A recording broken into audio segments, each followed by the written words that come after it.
मित्रों, हमारे चैनल अनोखा ज्ञान वाला पर आपका स्वागत है। मित्रों, वीडियो को लाइक करके चैनल को सब्सक्राइब कर दे। मित्रों, ऋषि कंडू के साथ परमलोचना ने 907 साल तक संभोग किया। हमारा देश पौराणिक समय से ही ऋषियों महर्षियों की तपस्थली रहा है। हिंदू धर्म ग्रंथों में कई ऐसे ऋषियों महर्षियों का वर्णन मिलता है जिन्होंने अपने तपोबल से मानव जाति के कल्याण के लिए कई तरह के काम किए। तो वही कई ऐसे भी ऋषि हुए जिनकी शक्ति से देवराज इंद्र को भी डर सताने लगता था कि कहीं उनसे देवराज की पदवी उनसे कोई छीन ना ले। इसी कारण उन्हें जिस किसी भी ऋषि की तपस्या से भय लगने लगता, उनकी तपस्या भंग करने के उद्देश्य से वो स्वर्ग की अप्सरा को पृथ्वी लोक पर भेज देते।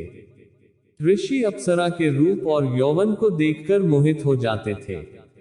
इस पोस्ट में एक ऐसे ऋषि की कथा बताने जा रहे हैं जिन्होंने करीब 1000 वर्षों तक एक अप्सरा के साथ भोग विलास किया। तो आइए जानते हैं ऋषि कंडू के 907 साल संभोग करने का रहस्य।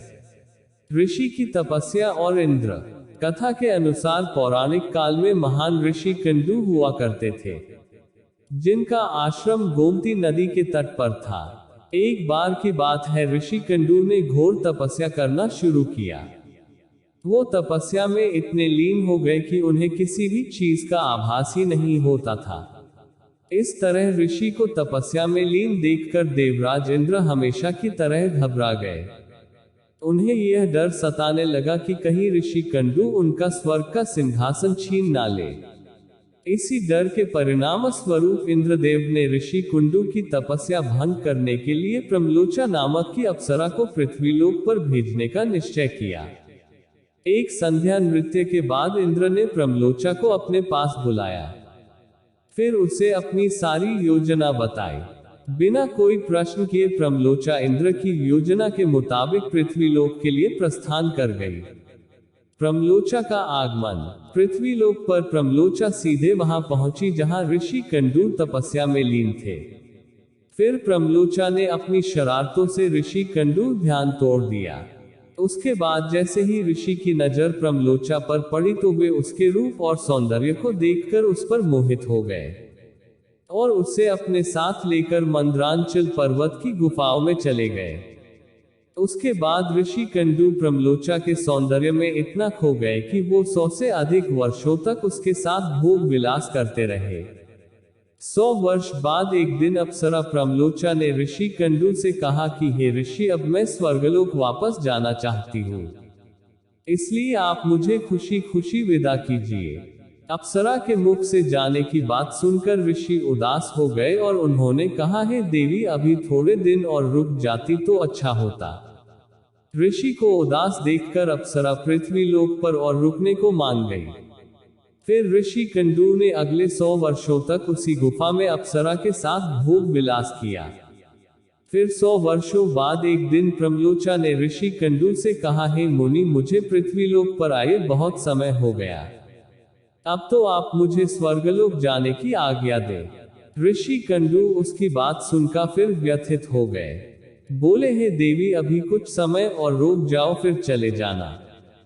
ऋषि कंडू और प्रमलोचा। इसी तरह कई 100 वर्ष बीत गए और जब भी अप्सरा प्रमलोचा स्वर्गलोक जाने की बात ऋषि से कहती तो वो किसी तरह उसे मना लेते। वो अप्सरा ऋषि के श्राप से भी डरती थी कि कहीं क्रोध में आकर ऋषि कंडू उसे श्राप न दे दे। उधर महर्षि के काम वासना में लिप्त होने से अप्सरा के प्रति उनका प्रेम नित्य बढ़ता ही जा रहा था। तपस्या, पूजा पाठ का त्याग कर दिन रात ऋषि कंडू भोग विलास में डूबे रहते। एक दिन की बात है, ऋषि कंडू बड़ी तेजी से अपनी कुटिया से निकल रहे थे।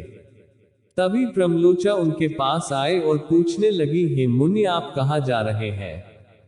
तब ऋषि कंडू ने कहा कि हे भद्रे, दिन अस्त हो चुका है, अतः मैं संध्योपासना करने जा रहा हूँ। अगर ऐसा नहीं किया तो मेरा धर्म नष्ट हो जाएगा। यह सुनकर प्रमलोचा मुस्कुराए बिना न रह सकी और बोली, हे सब वेदों के ज्ञाता, इतने वर्षों में क्या आज पहली बार सूर्यास्त हुआ है? जो संध्या वंदन नहीं करेंगे तो आपका धर्म नष्ट हो जाएगा। मैं तो आपसे जब से मिली हूं तब से तो आपने कभी संध्या वंदन नहीं किया है। ऋषि कंडू की व्यथा। इस प्रकार के वचन सुनकर ऋषि कंडू बोले, हे भद्रे नदी के इस सुंदर तट पर आज सवेरे ही तो तुम आई हो। मुझे भली भांति स्मरण है, मैंने आज ही तुमको अपने आश्रम में प्रवेश करते देखा था। अतः अब दिन के समाप्त होने पर सांध्य काल हुआ है। मुझे तो लगता है कि तुम मेरा उपहास कर रही हो। विश्वामित्र और मेनका की प्रेम कथा। तब प्रमलोचा ने ऋषि से कहा कि हे ब्राह्मण श्रेष्ठ, आपका यह कथन सत्य है कि आपके आश्रम में मैं सवेरे आई हूं परंतु आज नहीं। जिस सुबह मैं यहाँ आई थी उस समय को तो कई 100 वर्ष बीत चुके हैं। यह सुन महर्षि कंडू घबरा गए और बोले कि हे सुंदरी, मुझे सही सही बताओ, मुझे तेरे साथ रमण करते कितना समय बीत चुका है।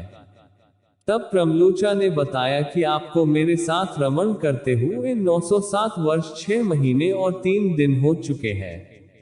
यह सुनकर ऋषि कंडू हैरान हो गए और बोले, हे प्रिय, क्या तुम सत्य कह रही हो या फिर मेरे साथ कोई मजाक कर रही हो?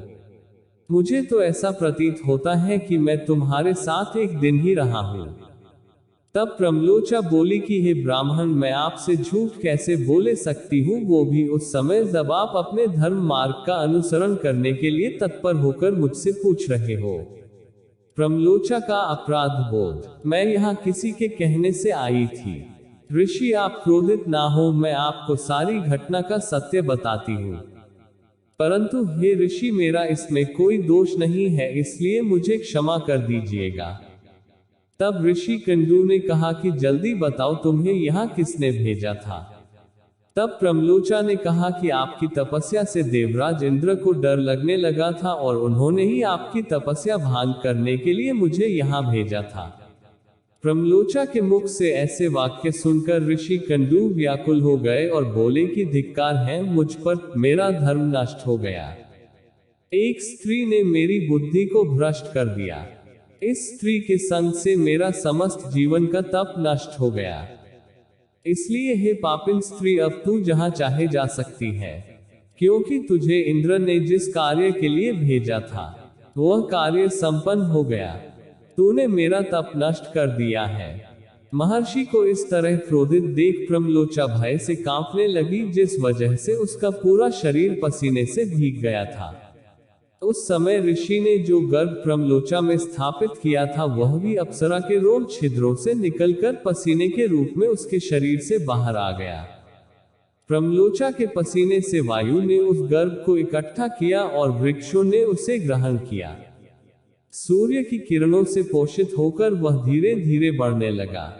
फिर समय पूरा होने पर उस वृक्षाग्री से मृषा नामक कन्या उत्पन्न हुई, जो ऋषि कंडू, सूर्यदेव तथा वायु की पुत्री कहलाई।